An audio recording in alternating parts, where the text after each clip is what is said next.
My name's Rende. It's actually my last name, but that's just what everyone calls me. My first name's Mike. I just find it to be kind of boring. So, and I think Rende Fair enough. fits the name, fits me a Hmm. little bit more. Been doing this music thing for, I guess, almost 15 years now, kind of dating myself a little bit. Hmm. Started out by getting into DJing a long time ago, and then production actually followed shortly after that. And then obviously from there, really mixing and mastering became a huge interest and importance to me. I do production for dance music as well. So if dance music doesn't sound good, like no one's going to listen to it. You can't play it on a Hmm. big sound system. So there was really kind of a demand for me to learn how like sound engineering worked. And then kind of leading up to that, so that was back in 2012 that all started.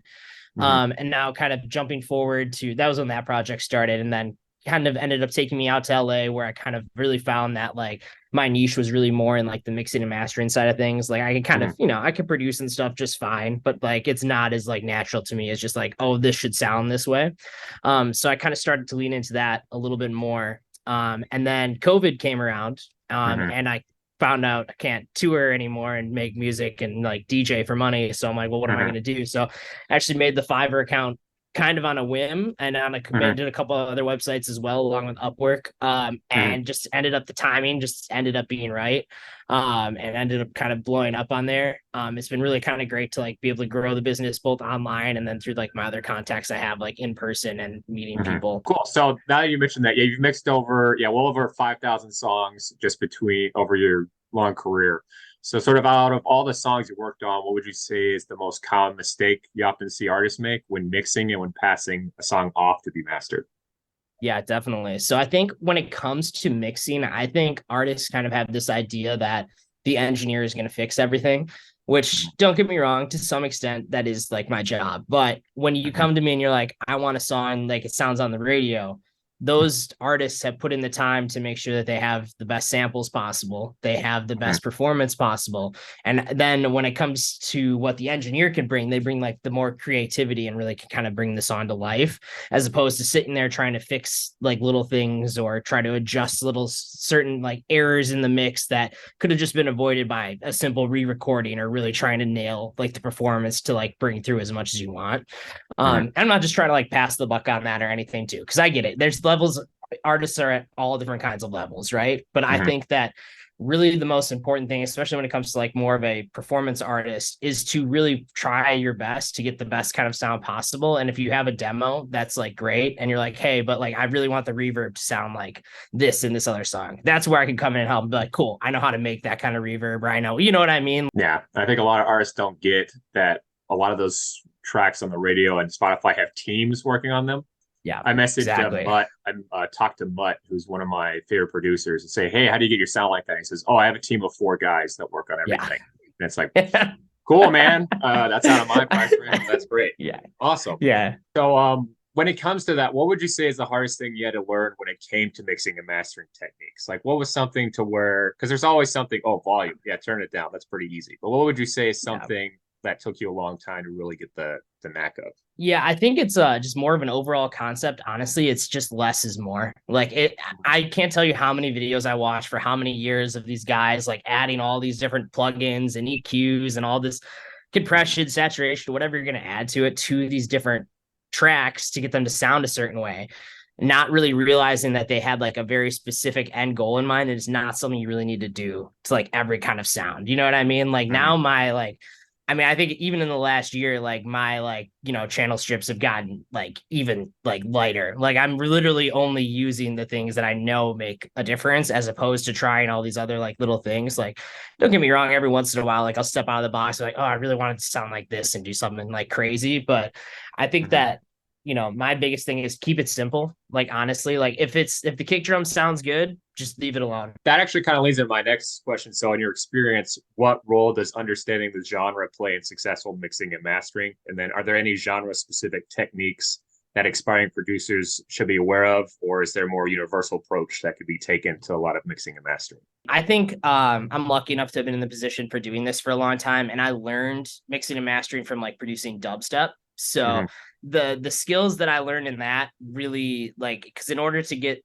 those sounds and everything to sound the right way, you really need to understand the compression and saturation and like when too far is actually too far. Because even in like that particular genre. Too far is actually never too far. Like you can clip it and like destroy the sound and people will still dance to it.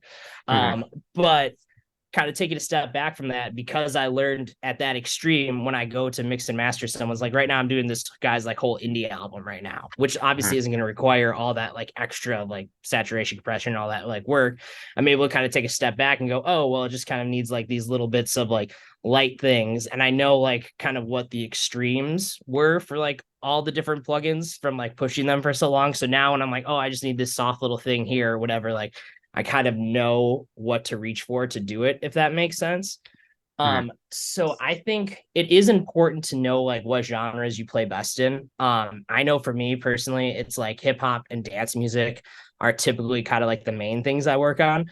Mm-hmm. I do some rock and like indie stuff as well. And that's just been in the last year or two, really just because of Fiverr and people have reached out to me. And I think it's like a fun challenge to take on. But whenever you're mixing anything, it's just kind of a general tip. I always ask for a demo mix like of their Mm-hmm. actual song, as well as like a reference track that's in the same genre and same kind of world that they're going for. And as long as I kind of have those things, I can kind of figure out what the artist wants and then where things really needs to be relative to like the mainstream, quote unquote, or what a professional song is. Mm-hmm. And I think that has really been key. I think referencing is super important, especially for like new artists, and like referencing too on like good headphones and good monitors, because like if you're just listening on like even AirPods, they're like fine, but like it's still not going to get you like, you're still not going to hear everything exactly the way it's supposed to be heard. So even the mix you do in those AirPods, like the regular ones, not the pros. The pros are actually great. Would recommend them. Not sponsored or Mm-hmm. anything, but like, Yeah. uh, I don't know. Maybe yeah, when this comes out, maybe I can get a deal. We don't know. yeah, if you get a deal, I use them every single day. It's literally what I Mm-hmm. have on now. So Mm-hmm. I also know for a fact I took an Dolby Atmos class to get like Mm-hmm. certified in Atmos mixing. The main engineer for like the Atmos studios or whatever uses AirPod Pro Maxes to reference every mix. So Wow, it's, that's good. yeah, it's like kind of becoming like an industry workhorse, just as like a fun fact. The Yeah. best tech, but also what's realistically what are people going to be listening to it on?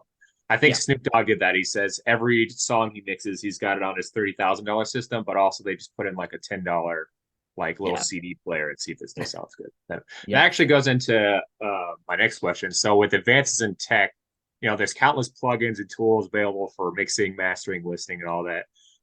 One, how do you stay updated on the latest tools, and how you decide which ones to incorporate in your workflow?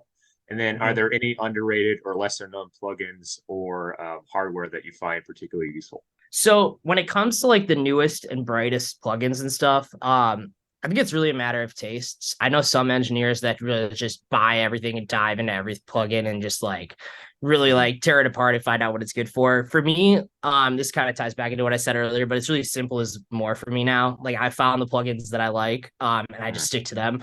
I don't necessarily like, I mean, I get like ads and I'll try demos of different like new plugins, like some of the AI based ones and stuff like that, just to see. But like for me, it's like, like the Fab Filter stuff, the Sound Tool stuff, the Isotope stuff. And I work in Ableton. So all Ableton stock plugins are really great. Mhm. And then I think most of my reverbs, I use the Valhalla line. I'm not sure if you're familiar with that, but like those are kind of like the tools that I've really used over the last 5 years. I know how they sound. I can get almost any sound out of them. So for me personally, I'm not necessarily big into like kind of diving into a whole bunch of new stuff all the time. I'm like, I've found what works for me, and then like I just kind of stick to it. That being said, as far as underrated plugins go, I mean, I use this plugin and it's called Stereo Tool a lot. Mhm. It's just a free plugin, but it just does panning so well in like a Mhm. natural way. And Ableton actually doesn't really have like true panning like that, so I have to find a way to do it anyway. But it's Mhm. called a Stereo Tool, like I said. But it's just like the cleanest panner I think I've ever heard. If I move something like even like 10% off, like it's there and it's stuck there. And I haven't Mhm. really heard another plugin or even like panning in like another DAW that like sounds as good or as clean as that. What advice do you have for musicians who might be tempted to overly compress and limit their tracks in an effort to compete in terms of loudness? Definitely Because get I that. listen to a lot of breakcore, and it's basically just compress the hell out of everything Yeah. on that. Yeah, it So, is. It's a really good question. To be honest, I think of it more about the genre too as being important. I get that the streaming service is going to normalize everything, but like to an extent, like if you listen to like a dance music song that hasn't been mastered to like, -6 LUFS, which is pretty loud on Spotify, you can still kind of tell the difference. So Mhm. for me, I always do what I think sounds best. If it ends up being a little quieter, especially if it's not something like EDM, if it's something like hip hop or like rock or like something like that, where you have a little more wiggle room and the mix sounds great, it hits really hard, and maybe it's one LUFS or whatever away, just leave Mhm. it. You know what I mean? Like it's try to get that extra like dB out of it just isn't worth it.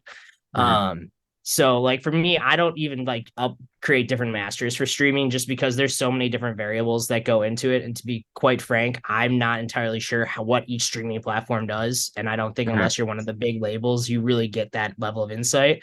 So I Mhm. come up with one master that sounds good on everything. I could play it on a CDJ at a club and it sounds great. I could play it on a cell phone and it sounds great. And that's Mhm. that's kind of what I work with. So yeah, you've obviously seen some success. We're working Mm-hmm. on tracks and mixing for a variety of genres. Yeah. Let's say someone is ready to start offering mixing and mastering services. What would be the best way for them to get started, and what can they do to ensure they can grow and get more clients? Yeah, that's a really great question. And I think it comes down to because like I don't like to do things for free, candidly. You know what I mean? I Mhm. think that you definitely need to have like some worth kind of laid out just because over the years I've seen artists get taken advantage of for doing things for free. Same with engineers, and I know it's Mhm. happened to me. It's probably happened to you.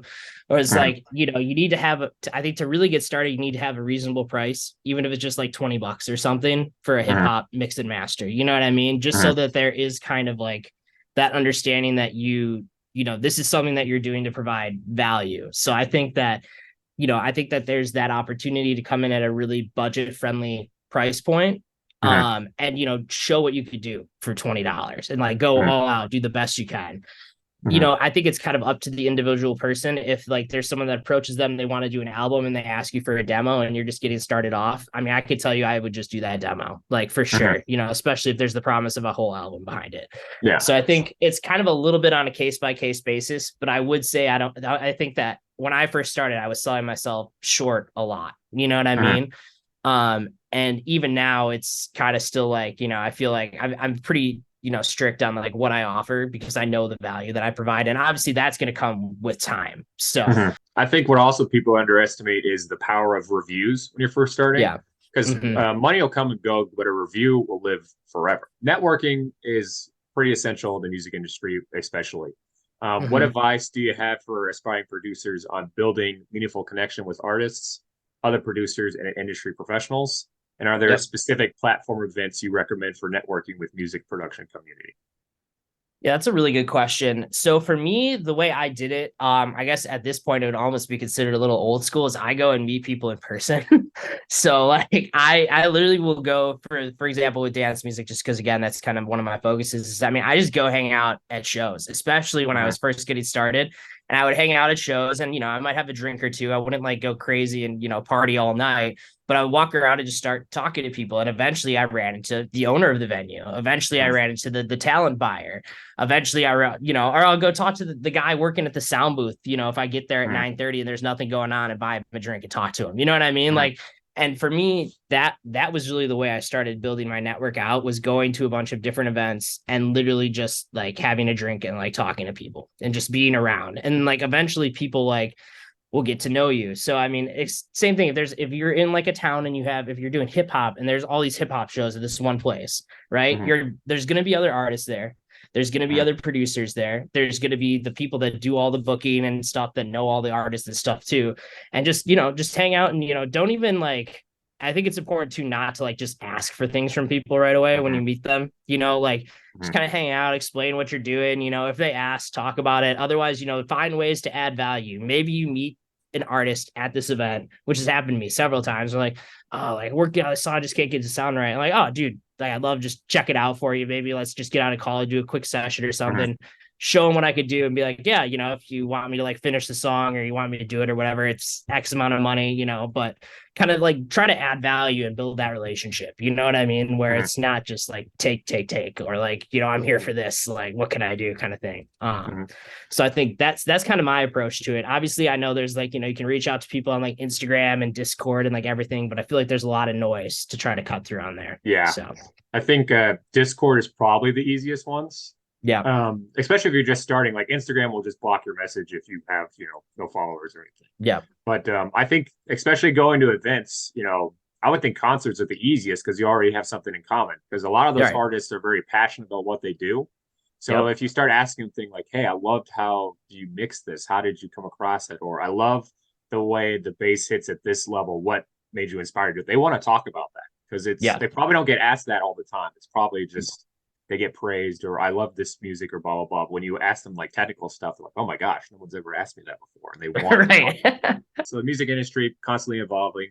How do you anticipate trends and changes in production styles, and how do you adapt your approach to stay relevant? And then, are there any recent trends that you find particularly exciting or challenging for a mixing and mastering perspective?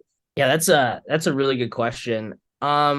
When it comes to the trends thing, I think it's just important to still keep an open mind to different kinds of music, even if you don't like it. Like Mm-hmm. for me, the mumble rap thing, not really the biggest fan, or Playboy Mm-hmm. Cardi. I know some people might roast me for this, but Mm-hmm. the thing is, one of my best friends absolutely loves him. And even though Mm-hmm. it's not my favorite thing to listen to, like people will come to me and they want that style of music. And I'm like, well, it's not my favorite, but I mean, I get it. You know what I mean? Mm-hmm. And I don't have like a negative like connotation or anything towards it. It's just, well, it's not for me, but I get why people like it. You know what I mean? So I Mm-hmm. think it's really just about keeping that open mind and not just like discrediting something because it's not in the genre that you like or enjoy. You know what I mean? There's like so much variety and taste out there. And like you Mm-hmm. might learn something doing that genre that you would have never like thought before, like the way you could press the vocals or like the way that he like side shades the vocal reverb and delay to it to get like a clean sound that still like bounces. You know what I mean? That next Mm-hmm. thing you know, you're using it in your other mixes and like you're kind of taking that different sound into like a different genre that you might not have done before. Mm-hmm. So I think when it comes to staying on top of trends, it's just kind of staying open to different kinds of music. I listen to all different kinds of music all the time. Mm-hmm. And listening to old music too, like listen to the way like old mixes sound, like stuff from Yeah. like the 60s and 70s. And like you'll really start thinking because like those mixes were like they were working with like, whatever, 32 channels on like a mixing board. And Yeah. like you'll start thinking of like, oh wow, I've never thought just to like keep things like that separate before. You know what I mean? As tech has democratized music production to some extent, so it's been allowing a lot of artists to produce music from home. How do you Yeah. think this shift has influenced the role of professional music producer, and what advice do you have for artists navigating the DIY landscape? Yeah, that's a really great question. I think that it's both good and bad because it's made it a lot more accessible for people, which is always a good thing. But with accessibility comes saturation, right? So Mm-hmm. when I remember when SoundCloud first came out and like Steve Aoki was releasing music on it, I used to be able to scroll in my SoundCloud feed and catch up every Mm-hmm. day. There would only be 5 or 10, maybe new songs a day. Now on Mm-hmm. SoundCloud, if you go on your feed, there's no chance you could catch up on like anything, like ever. Mm-hmm. There's so many like thousands of like artists that put out music every single day. So I think when it Mm-hmm. comes to the DIY stuff, it's important to kind of know how serious you want to take it and really understand kind of like and set like a little bit of like a budget for yourself because like you want to invest in like the right technology. Like I wouldn't personally, I would invest in like a pair of like AirPod like Pro Maxes and like a laptop with some good software to get started. Like Mm-hmm. especially if you're producing at home, I wouldn't like buy monitors and stuff because like your room's not going to be treated. Like you're Mm-hmm. going to be getting all kinds. You're not going to be understanding what's actually happening. Where at least in like like good headphones, you'll be able to at least get things Mm-hmm. close-ish, and then like from there you kind of can build out and like start listening on like other monitors and stuff and say, oh okay, well it actually needs to be adjusted.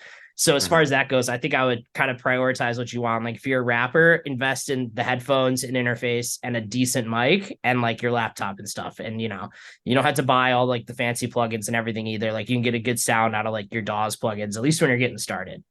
Mm-hmm. Yeah, I think we um had a saying in the rock community: the guy with the $5,000 guitar can usually play the worst.